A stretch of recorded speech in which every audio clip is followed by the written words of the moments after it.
Let's keep going. Example 4. First, rewrite it as a function. F of x is equal to 1 over x. Then, figure out if you're continuous. Well, my denominator is x. If I set it equal to 0, I get x equals 0. That means that the domain of my function is x's such that x cannot equal 0. I start at 1, so not a big deal that I can't equal 0. Therefore, I know that I'm going to be continuous for x's greater than or equal to 1. Next, I figure out if I'm positive. Well, the numerator is going to be a positive number, and the denominator is going to be positive for my x's greater than or equal to 1, which means I'm going to be a positive number. And since I'm a positive number, we know that we're going to be positive for x's greater than or equal to 1. I'm going to find if I'm decreasing down here. So how do I know if I'm decreasing? I find the derivative. So we are going to rewrite this guy, f of x, as x to the negative first, and then take the derivative. Well, f prime of x would equal negative x to the negative second. Rewriting it without a negative exponent, we have negative 1 over x squared. Well, this guy here is always negative.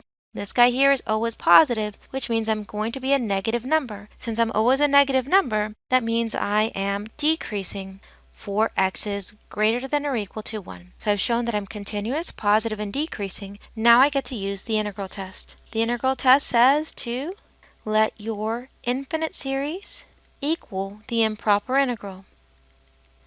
Can we integrate 1 over x dx? Yes, absolutely. This is basic form. So write the limit statement, the limit as c goes to infinity, and then integrate this guy. That's going to be the natural log of the absolute value of x, and that gets evaluated from 1 to c. Plug in those limits of integration, the natural log of the absolute value of c minus the natural log of the absolute value of 1. Well, we know that the natural log of 1 is equal to 0, so this term just cancels. So what happens with the natural log of c? As c goes to infinity, the natural log of the absolute value of c is just going to be infinity, so this is equal to infinity. Since it's equal to infinity, we know that that means that the integral diverges. And if the integral diverges, therefore, so does our series by the integral test.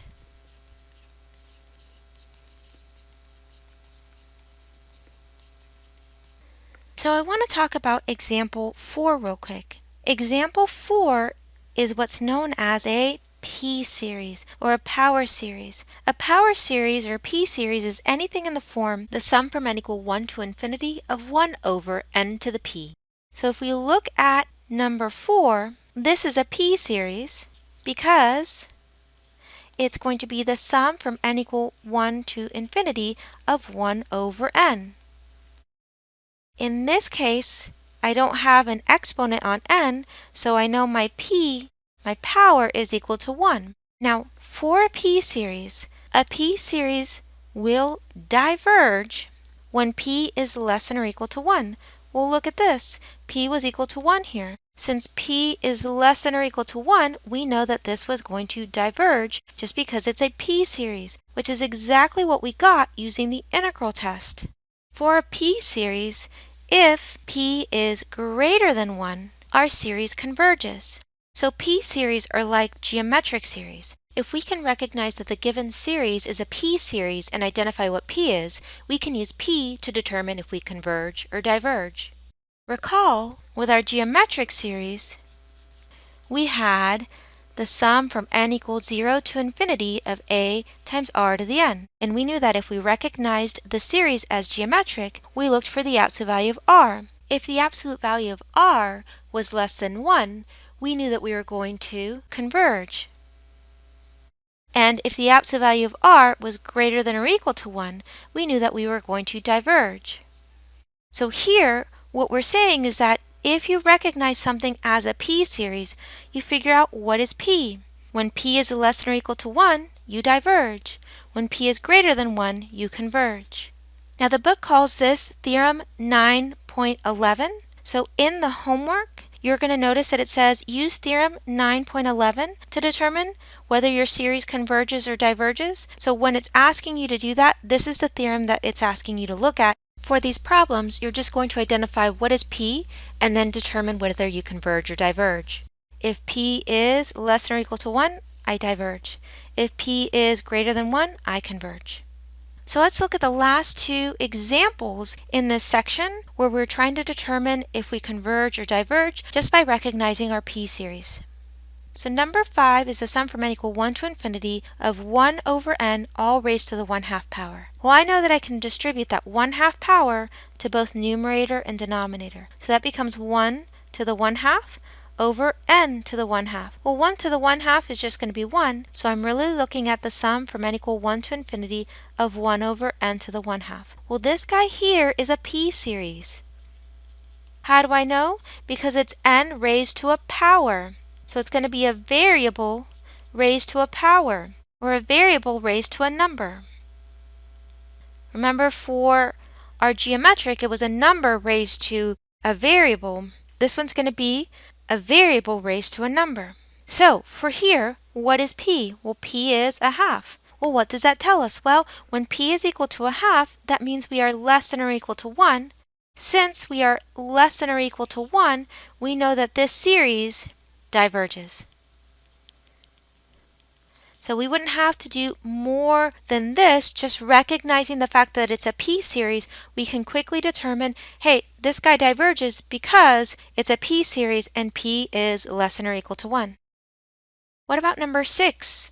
Well, it's not in the right format, so we're going to actually have to come up with a formula. Remember, this is what happens when n is equal to 1, when n is equal to 2, when n is equal to 3, n equal 4, and n equal 5. So I have to come up with some formula that gives me 1 plus 1 over the square root of 8 plus 1 over the square root of 27 plus 1 over the square root of 64 plus 1 over the square root of 125. Well, notice that the first term doesn't have a denominator, but I can put it over the square root of 1 because the square root of 1 is just 1, and 1 divided by 1 is still 1, so we haven't changed the problem at all. Notice that the numerator in every single one of these just has a 1, so I'm going to write my numerator here in my formula just as a 1. Now I see that every single one of these also has the square root, so I'm going to put a square root in my formula. And now we just have to figure out how are they coming up with these numbers 1, 8, 27, 64, and 125. Well, when n is equal to 2, I get 8. When n is equal to 3, I get 27. 4, I get 64. And 5, I get 125. So what's happening there? Well, if I take 2 and I cube it, I get 8. 3 cubed, 27. 4 cubed, 64. 5 cubed, 125. So this is an n cubed. So I have the sum from n equal 1 to infinity of 1 over the square root of n cubed. Well, let's rewrite this with its rational exponent so I can determine what my power is. I know that this is equivalent to the sum from n equal 1 to infinity of 1 over n to the 3/2.